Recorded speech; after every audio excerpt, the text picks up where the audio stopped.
Alrighty, ladies and gentlemen, good morning for me. It's like 7 in the morning. I literally couldn't sleep. I've been up since 3:30. For some reason, it's just like I just couldn't get back to bed, and now I'm awake. So, hello, how are you all doing? I kind of want to run through some things today that are going to be a little bit more in terms of just my general goals. You know, I talk a little bit about motivational stuff, a little bit about being poor on this channel, growing up poor.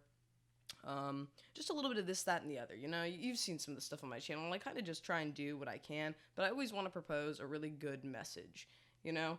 And I get it, like, it's the internet. Everybody wants clout, they want fame, they want, fortune, they want notoriety. Hopefully not infamy, but notoriety nonetheless. And it's been kind of bothering me lately thinking about what I want to do with myself on the internet, because I've been on it for a really long time and I haven't really genuinely played my hand at it in terms of trying to really overdrive a YouTube channel or consistently upload on a YouTube channel, most definitely. And, I'm a little bit paranoid about that kind of thing because obviously the more you upload or the more you have out there, the less quality control you can propose or like the more views you want. Maybe you say things that are provocative that make you come off as somebody that you really aren't. So I really want to try and uphold a genuine standard for my YouTube channel. And, it's so easy, I think, for people to just fall off the bandwagon and be kind of swayed, turned truly demented by the desires for fame or fortune, to be loved by all or to be feared by all, to be mainly successful in our endeavors. And I feel like that's why a lot of people do have YouTube channels nowadays. It's not how it started. It's definitely not one of those games where people uploaded just for fun or just to be cool or anything like that. No. Nowadays, people upload on YouTube channels to make money, get clout, or to just throw their opinion out there because they know that they can make right where other people make wrong. And again, I really just want to make the point that on this channel, I just want to give you guys a good message. I know that I'm like kind of a little bit of a goose, a little layer of many eggs of insanity, and sometimes I throw weird stuff out there, but at the end of the day, I really just want to genuinely drive home some good messages. And again, have you guys learned from my mistakes the way I wish somebody had taught me when I was younger, based on the chaotic opportunities that had arisen when I was growing up. And, we all have so much experience in life. I think it's wonderful to get to share those experiences and explain to each other the rights and wrongs of our antics and what we can do to evade such. But today I kind of want to run through some goals of mine, financial goals predominantly. I feel like I talk a lot about money. I really do think a lot about money, unhealthily so, honestly. And, I've done a little better about that lately, but I came from a mindset of scarcity. Everything is bleeding away quickly. You always need more money. You'll never have enough money. You're poor, you're poor, you're poor. Now that I'm in a circumstance where I'm not so incredibly unstable that I can't even buy my own food, it's just really interesting to look back because it wasn't that long ago that I was struggling. I remember when I first got across the border and I was offered $100 to do yard work by my mom's ex-boyfriend, and I needed that $100. I desperately needed that $100. Like I had no way of being able to operate without at least anything to be able to do what I needed to do to get my life going. And I remember getting it and getting like $100, and I was like, this is it. And when I started serving again, I had no money. And when I had my serving experience, I was like mind blown the first serving job I had because it wasn't even that good. It wasn't like mind blowing. It wasn't like the money was insanely outstanding. And the taxes ended up cutting down a lot of that. But I ended up making like $40 off of a table once.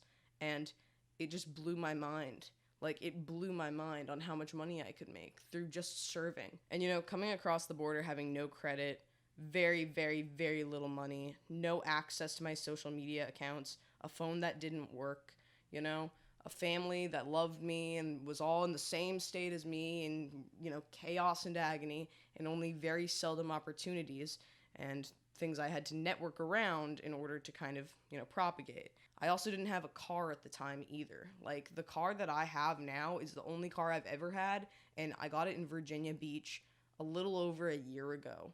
And, it blows my mind because I never thought I'd have a car. I never thought I'd be able to drive a car. I never thought I'd have that opportunity to get to even have a license. I really didn't. Like, I didn't see it anywhere near my future at all. And it's just so contrasting, like, looking at all the things I've garnered in such a short amount of time. I mean, I got across the border in 2021, September of 2021. So, October, November, December, and then it would have been 2022. So, my timeline literally was September of 2021, I got across the border with nothing, and now we're in, March of 2024. So it's been about, 2.5 years, I guess. And I just cannot comprehend how I've gone basically up a class system within that time frame. And, it's not to like talk up to myself because I have so many instabilities financially and so many goals financially and so many fears financially that the money just scales with my fear. And again, there's something else. When you're really poor, you're desperate. And yet, there's something liberating about it. You don't want to be poor, trust me. It's not to like be like, oh yeah, being poor is good. It's not. It's truly mortifying. But there's something freeing about having nothing. Before we got across the border, we had a terrible state of being evicted within a week and our dog being dead within a week. And then we left within a couple weeks after, or a few weeks after the fact. We really overhauled to get out, basically because we had nothing and everything was falling apart where we were. And then I come across the border again with nothing, and I have to try and figure out how to do everything for myself. And, it's not to like be like, oh, I'm all alone. Oh, I was all alone. Oh, everybody was terrible to me. Oh my God, I had no family. I had family, but we were all in the same boat. And now I'm in a different position than my own family. It's kind of mind blowing to see where I ended up. And I feel like I'm just going to break down a little bit of it and kind of go through some advice that I can give to you if you literally have nothing. No car, no job, no money, no friends, and, well, like, literally no credit, no nothing. You know what I mean? Like, I might be spitballing a little bit, but I just got to tell you people, like, it is not going to be like the best advice I can give because obviously I'm kind of all over the place in regards to my advice, and I'm not a financial guru or whatever. I'm not a millionaire. I'm not even I don't even think I've ever made like six figures in my entire life yet. Like I don't think I've actually accumulated that sum of income yet. But I really want to endeavor to get there. Like, my goals within these next couple of years, I think, are going to be for me to at least, as I look at my goal board, one sec, I really want to save up $100,000 by 2026. I think it's quite doable by 2026. I want to run my own successful business. I have no idea how I'm going to get the money for it because, if I form an LLC by myself, obviously, then I have all the control over the LLC and, all that. But investors for single LLCs that are just asking for money from loans or whatever, like, they are way less likely to be invested in versus, like, a dually owned LLC with, two forms of responsibility or multiple people that put multiple amounts of money into it, or if you have a capital to start your LLC or something like that. And I want to run like a restaurant or a cafe or a diner or something. And then I have all these other ideas where it's like, let's do a game company, let's do this, let's do that. So I've just got a bunch of like listed ideas on my goal board, and it's like, well, I have to pick some and stick with them, and I can't just do 1,000 things at once because then nothing will get done. It'll be half projects. So I need to be distinctive with my decision making, and my indecision, I feel like, is something I definitely need to work on this year. I have some physical goals as well. Like, I want to get back into my kickboxing. I want to become a black belt eventually, but I do like my nose, so I don't want to break it. So I'm not sure how that's gonna go. And on top of that, I probably should get medical. I don't really have it yet, and that's probably not good. Oh, and the other dealio bop is I want to get into my inline skating, rollerblading again. I did it when I was like 7 years old, and I recently found like a skating group that I know of, and I really want to get into that mode of like just skating because it's fun, And I think I'm going to try and do a little bit of that today because I've got so much time in the day. After I edit this video and maybe record some other ones, do some C++, which I need to learn as well. That's another big goal of mine, is to finally learn C++ and operate with a graphics library like SDL2 or something like that. I need to finally do that because I've literally been trying to program since the age of 15, and I've only gotten so far with it because I keep on stagnating with my progress. So again, that's another thing I want to get done and figure out. But the number one thing I can tell you, basically, to just start saving money, I'm sorry that I've been all over the place with my explanations, to start saving money, to start getting out of poverty.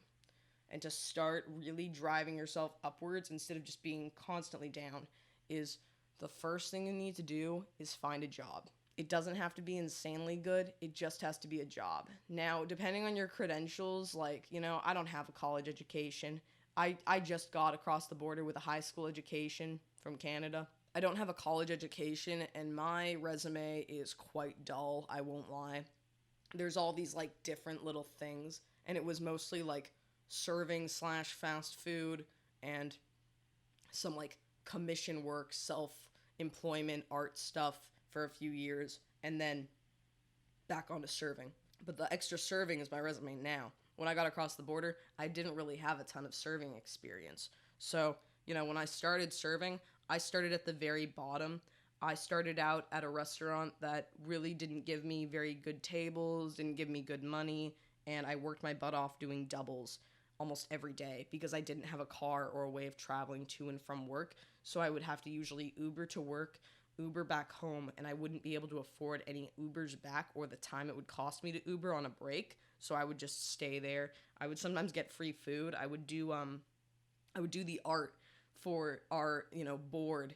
And every time I did the art for the board, it was like usually once every couple of weeks, I would get free food. They'd give me like $30 of free food, which was like a pretty big deal because our food was pretty good. Like they had like steamed broccoli, vegetable dishes, fried cauliflower, all kinds of like different things. And it was also pretty healthy food. And at the time I was trying to be pretty healthy.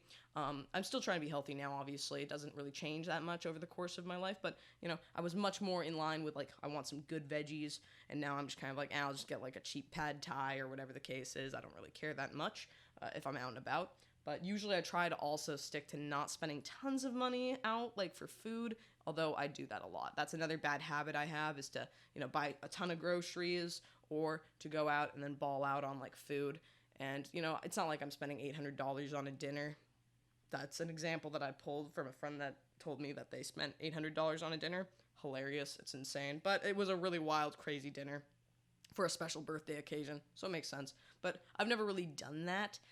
But even so, I've still spent way too much money on like consumables, things that are unnecessary. So that's another thing I'm going to work on. But, the number one thing you personally have to do is find a job.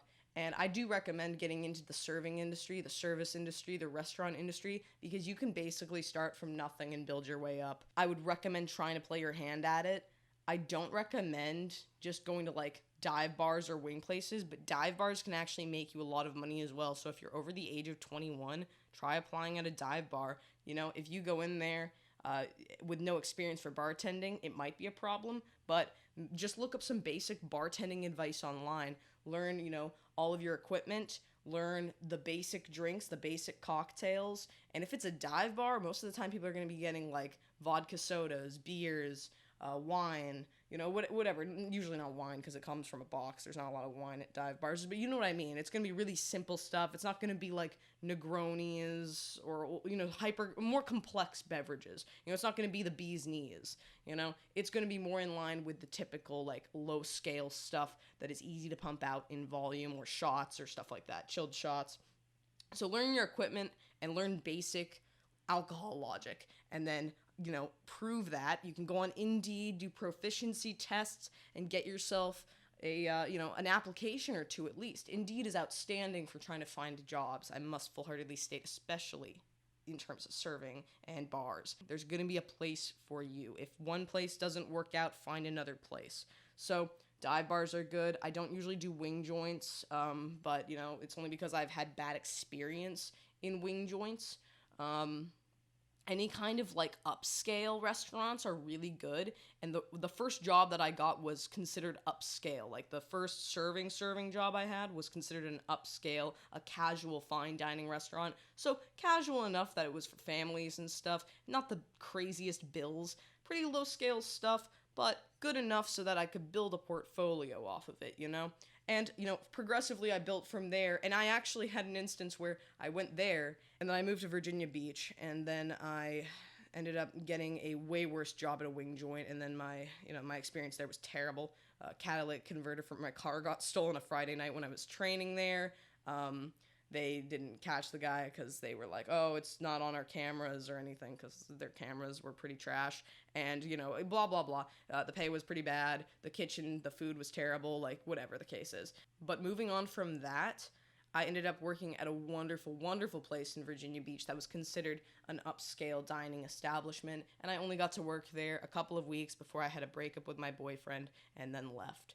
I talk a lot about my ex and all that stuff, but it was a really bad experience, and it was my first bad experience because it was my first dating experience. So I'm sorry that it's so annoying for me to constantly be talking about it, but it does play on my mind for my very first experience with dating, and I use it for a lot of examples on my channel. So again, pardon such. I'll try to, come up with some better examples for you guys later.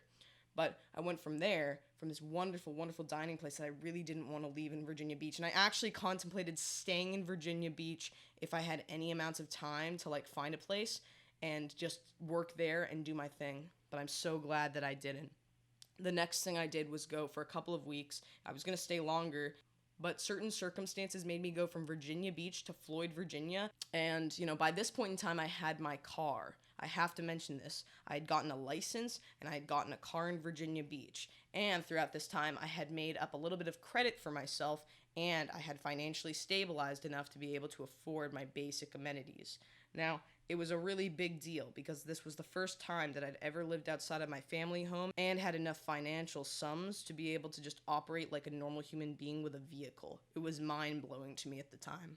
So I ended up going from Virginia Beach with my car to Floyd, Virginia. So I ended up going from Virginia Beach with everything I owned crammed into my car and with the assistance of my mom, bless her soul, to Floyd, Virginia to be back with my family for a couple of weeks. I only stayed for a couple of weeks or like a month or something like that. I was going to stay longer, but certain circumstances made me want to leave. I wanted to go to Texas, and my older sister was in Texas, so I had the perfect opportunity to stay with her until I found a job. Again, sometimes it's opportunistic. It's not like I was able to magically just move to Dallas or move to wherever I wanted. I had to basically bank on my luck, and I'm really blessed to have the family that I have. So I ended up going from Floyd, Virginia. After I worked there, I worked at a restaurant in Floyd, Virginia for a couple of weeks, just a couple of weekends, basically. I didn't work very much. I hated it there. I hated the place I was working at. It was a Mexican restaurant, but it was just really low bills. Nobody ever tipped 20%. They'd throw a few dollars on a table, and the base wage was actually forcibly brought up higher from the typical considered $2.13 to $5 per hour because they knew the tips were that bad. I still made a little bit of money, but I need to find my W-2 for that. So that's going to be fun because tax season's coming. But anyways, I went to Arlington, Texas to live with my sister who had bought a house there. And I really, really quickly, I have to tell you guys, within a month I had another job. I ended up working at another place, a bistro in Dallas. So I would drive every single day and usually do doubles when I could. I tried to do as many doubles as possible so I, again, would not have to travel from Arlington to Dallas and then Dallas to Arlington and then Arlington to Dallas again because, again, the traffic was just too bad. I would have been late most of the time, but even so, I'd rather have just worked through, made more money. I was out and about anyways. I may as well have. So I ended up going back from Arlington to Dallas and then back and forth every single, time I had a job to do. And this was when I had actually met, my roommate now. This was when I had started doing a little bit of dating. This is when I had done some stuff that I didn't think I would ever get to do, like networking more. And it all was opportunistic. It was all through the restaurant industry, which is why I also think as much as I would, diss some of the aspects of the restaurant industry, like, the criminal elements to it, there are so many benefits that I've faced with just this kind of profession and the networking that comes with it and the people you get to meet and the opportunities that come for you and the fact that you can find a job anywhere. I found jobs no matter where I went. I found a job. Even in Virginia Beach with the dead season, I found a job. So, and the dead season's dead. Now, there's a dead season all the time. I don't believe the concept of a dead season being just a season. It's usually most restaurants are going to have stints of being super dead all year round. It's a commonality. But, even in the dead season in Virginia Beach, I found jobs, which was a big dealio to me. But, eventually I had the opportunity to move to Dallas. And by this point in time, I had accumulated enough funds and a little bit of desperation and some credit and still had my vehicle to do my thing. Now, when I moved to Dallas, I took a big financial hit, mainly because I had started not from paying rent, because I had paid rent to my sister a little bit every now and then, which was actually higher than the rent I'm paying now. On top of that, I actually spent less gas money if I had a car by this point, because the financial hit was me having my entire car flunk out on me because my transmission died. And then after the transmission died and got re-repaired and all this stuff, it died again. And then it killed my battery. And blah, blah, blah, blah, blah. Oh, and now the inspection needs to be renewed. Oh, the O2 sensors don't work. It's going to cost you $1,300 for this. So I've been taking consistent hits on that vehicle, and I know it's not going to last me that much longer, but, I was having staggered instances of not being able to use my car, basically coming up to, last couple of weeks is me getting my car back finally with everything in check for now. But, it's just going to keep getting worse, so I have to calculate to now get a new vehicle at some point, and I know I can't afford it right now, so I have to really bank on the fact that I'm going to get lucky for that as well. But the other thing is I'm going to have to calculate it financially, so that's another variable. Things happen in life, you take financial hits. At this point in time, I didn't have the job that I had now, and I was actually getting progressively soft-fired from the job that I was with at the time. They took my shifts away. They just progressively started taking off my shifts. And it's because they just hired new people, and they found that those other people were just better, or they could, bend their schedules more to their will, and they didn't like any kind of availability changes, and I changed my availability with them due to some financial means, and they didn't like that. So they progressively started just taking my shifts away, because they weren't able to propose such availability, and, it all fell apart by that point in time, and then I ended up getting the job that I have now. And, I'm really blessed. But the things I have to tell you are the first thing you need to do is find a job. Try and find a place that's going to be somewhat upscale if you can. Personally, I recommend getting a serving job, but any job will do. Whatever you think you can get in. If the wage is above minimum wage, that's fantastic, because minimum wage is barely livable. In fact, I don't know how livable it really is, depending on your state. But in general, I would try and say, again, try and get a serving job, maybe. If you can't get a serving job, try and, use what you've got. Use your skills to get some kind of job. Use your charisma. And if you're not charismatic, hey, I got you. But sometimes you just got to put on the front. You've got to be, somewhat out there, at least able to perform an interview. Sure, interviews make you nervous. Personally, I'm good at talking to people, and I get super nervous when I'm actually in an interview, or I go on a date or something like that. I'm just a naturally, charismatic person, but, we all get nervous at things, especially when it's a big deal to us, and especially if your livelihood is on the line, There are other things that, don't make sense to be nervous about, like when your teacher gets mad at you in school or something, or whatever, unless it's in college where you're actually at risk of being penalized, just to get a piece of paper. But you know what I mean. But yeah, interviews are nerve-wracking, especially when, you have so much on the line.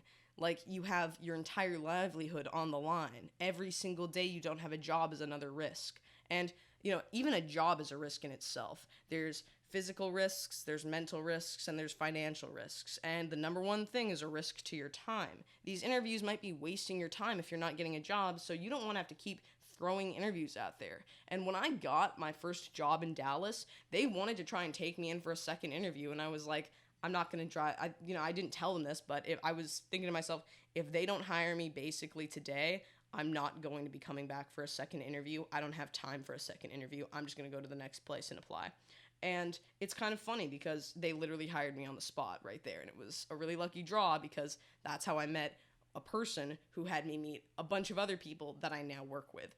Basically, that job is the reason why I networked to the people I've networked to this day. And it's just insane.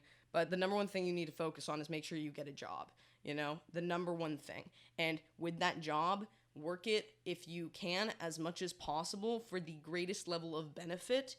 If it's a night job, if it's a day job, either way, you're going to have to bend your schedule accordingly, and it might not be fun in the early days. It really won't. I remember my earlier days were way worse than they are now, where I have days I can take off to just work on projects or do whatever I need to do. I used to not have that time. I would do a double every single day. I would work my ass off every single day, and I would hope to God that I'd be able to get, my off days to work for me instead of me working for my days off. It was really rough to start off. So if you feel like it's rough, sometimes you're going to have to bite the bullet on it being rough.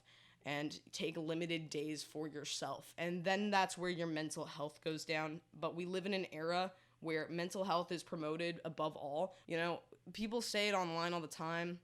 They talk about mental health and social media and taking breaks from work and all this stuff. But there are some instances where you just can't afford it. You know, I hope that you can. Like, I really do. I have that hope for you all as individuals, because it's truly unfortunate when you have no opportunities whatsoever. But I really have to point out, like, for some of us, we just haven't had those opportunities in the past or currently. So, you know, sometimes you're going to have to overhaul. And maybe it's not going to be for what it feels like it's worth, but it'll be worth it later if you can manage to accrue more financial sums. And the number one thing you want to try to do if you can is save at least 20% of your check every single month. 20% of your checks every single payroll, whatever the case is. That 20% that you save away, whether it's $100, whether it's $1,000, whatever the case is, that little bit of money is going to get you far. Obviously, it's not $1,000, but you know what I mean. Usually the 70, 20, 10 rule is what I've heard. Basically, the 70%, 20%, and 10% rule is 70% on basic living expenses, groceries, rent, food, utilities, etc. 20% on saving, you save 20% of your checks, and 10% for fun. Now, personally, if you're that desperate, there's no fun in being desperate. So you may as well save the other 10% and try to find a way to live more cheaply. I just operated on basically pay basic living expenses, save everything else. I didn't bother about the 10% being for fun or try to find a way to do anything. Find out ways to have fun on a cheaper basis. You know, if instead of fancy places, go to cheaper places. Instead of going to expensive bars, go to dive bars. Or have company over. Do whatever you possibly can to save that money, because that money is going to help you in the future. The way I operated was basically basic living expenses, all of my bare minimums, groceries, food, rent, whatever the case was, everything else gets saved. There's no time for that. No time for fun. And nowadays it's a little different. Nowadays I invest my money in getting books, literature, project materials, whatever I want, I can basically buy. And I also can go out every now and then because I'm now middle class. But saying that, that is also a double-edged sword, because your expenses usually scale with your income, and then you'll be stuck in that income bracket. So I'm going to probably overhaul myself and not spend very much money for a while and see what I can accrue myself. But you know what? The other thing I want to mention is if you have no credit, a secured card is really helpful. I usually recommend Capital One. I think Capital One is great. They have really good benefits. Capital One secured cards are very easy to get. They're very easy to load. When I got across the border, no credit, nada, ice, a cold span of nothing, no value to my being in an ethereal sense whatsoever based on credit lines. And I got this secured card, and it was a $200 secured card. Basically, they say it's like you can load the money on it beforehand and then use the money on it, and then it accrues credit. But it was kind of weird. It was basically just a $200 limit, and I'd keep reloading it. So it was the same as any other credit card, just a very low limit. I probably have a misinterpretation of such, but the point I'm trying to make is a secured card can be really good if you just, you need the bank to trust you or the credit union to trust you, and you just don't know how to get the credit started. It's a good option. So I started with a secured card, and then I applied a little bit later. I think it was 6 to 8 months later. My credit was pretty good. And then my 6 to 8 month mark, I applied for a Quicksilver card, and then I just kept on applying for credit cards. And now my credit's getting bigger and bigger and bigger, and my credit's really good. I think it's like, I hope that it stays. It's very fluctuating, but I always pay my payments on time. That's another thing. Make sure that if you get a credit card, you're rocking credit, make your payments on time, whether you're scheduling auto payments, whether you're just paying it off every time. Usually I would just pay my card off every single time that I, have it, collect a debt, just because I didn't want to make that risk of having inappropriate payments at the wrong times. So my score is pretty good. It's like in the 700s right now, and that's pretty good for having had no credit and, very limited time to have credit cards, because they take time to build that credit for you. Outside of jobs and credit cards, the other thing is, what do you own? There are certain things you're going to own that are distractions, and there's certain things you're going to own that are going to be very impactful for your progression. And I know that we live in a world where video games are fun, and games are fun, and toys are fun, and going out and partying is fun, but if you're in a really bad financial situation, don't waste your time. Figure out more ways to make money. There are tons of options online. I don't know personally for you yourself, because obviously, if I said programming and you're not into programming, or if I said, writing books, or if I said, having a side hustle of, doing catering or something, and that's not what you're into, obviously, you know, might not work. But the other thing is, all of these things have a few drawbacks depending on the state you're in. The regulations for certain things, like cottage food baking, there are certain states that are just like, no, no, no, no dice. You can't sell pickles, my guy. You can't sell pickles. We only do dried goods here. Like, you got to be careful unless you want to make sure you operate with appropriate licensing, which usually costs you money that you otherwise may not have. So this is why I'm always telling you people, do what you need to do and also do what you're passionate about. Don't just do what everybody else is going to do to make money. In terms of ownership as well, a vehicle. A vehicle is like top tier. It's golden. If you have a vehicle that runs and is registered appropriately, but runs, your chef's kissing it already. If you have a car, amazing. If you don't, Uber or public transportation or whatever the case is, like whatever you can accrue, again, is what you're going to need. But you need a way of traveling to and from work. Outside of that, don't worry about being able to not go out and stuff like that. If you're in that tight of a financial situation, so much so that you don't have a vehicle and you have to operate on limited funds for travel, and you have nobody else in your life who can drive you to and from places, or that you can pay in part for gas or whatever to and from places, then you're going to have to really take the L on where you're traveling to and from, mainly work. If you can walk to work, that's even better. But for a series of variables, I discourage it, because if you're a small female out and about at night, or you're in a high crime area, it might be risky for you. And then on top of that, if you are, really far, it might be risky for you or time consuming, so much so that it's going to penalize you. Your money is your time is your money. So that's another big dealio. Now, again, if you have a car, it's the top tier. The best things about cars are if your job is not particularly formal and you have a gym membership or a way of showering, then you can get yourself to be able to live in your car, as risky as it may be. Again, I don't encourage it, but I'm just saying it's a potential option if you're really that desperate. And the other thing about a car is you can at least commute. Commuting to and from work is one of the biggest deals ever. The best thing you can possibly do is commute to and from work with a vehicle you own and have insured. So that's the big one. And if you don't have a car right now, or you don't have a license, work to getting those things first. The number one thing you want to make sure is that you're not in debt and you have a vehicle and you have a job that's going to sustain you money, as well as the beginnings of building up your credit.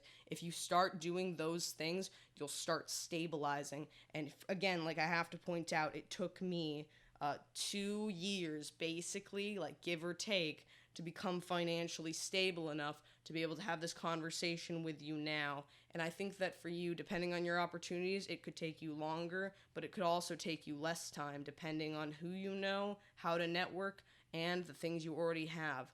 Like I said, my people, I came across the border with little else than family. And thank God for my family, because they saved my butt more than once. And, maybe some of you guys don't have that. I'm in a very privileged position to have people who've helped me along the way. I've had so many people stroke little lines of luck along, and that's the only reason that I've gotten as far as I have at all. I've gotten lucky with the jobs that I've gotten. I've gotten lucky with the people that I've met. I've gotten lucky with the opportunities that have fallen upon me. But even if you have none of that, you can make your opportunities. Sometimes it just takes longer. And I get it. It's a cruel, dark world out there. It's one of those worlds where things are difficult. Things are always going to be harsh. Maybe you lose your job. Maybe you lose your car. Maybe you don't have money for a new car. Maybe you lose a line of credit. Maybe your wallet's stolen from you. Maybe you face identity theft. I cannot comprehend all of those things. I must full-heartedly state, I've had some of those experiences before, but definitely nowhere in the scope of identity theft. So obviously bless your soul if you face such. But the point I'm trying to make is we all face so much, and if you're in a better position than nothing, then that's outstanding. But if you still have absolutely nothing and nobody, there's still a chance. Like, there's always going to be a chance. It's based on you, the individual, to make the decisions. Because again, I'm telling you, my people, it's always an opportunity. Even if you have a homelessness situation, which I'm confused as to how you're watching this if you're truly homeless, but, maybe that's an ignorance of mine, but if you are literally facing homelessness, you still have a chance. I really must encourage you. And I personally don't know how good I can be at like coaching individuals on an individualized basis. There are things I know to do and there are things I know to work with. And if I know geographical locations and the things that surround you in those locations, I can definitely give you some advice. But the other thing is, like, I'm not a financial guru, and I can basically give you the best advice that you can give you.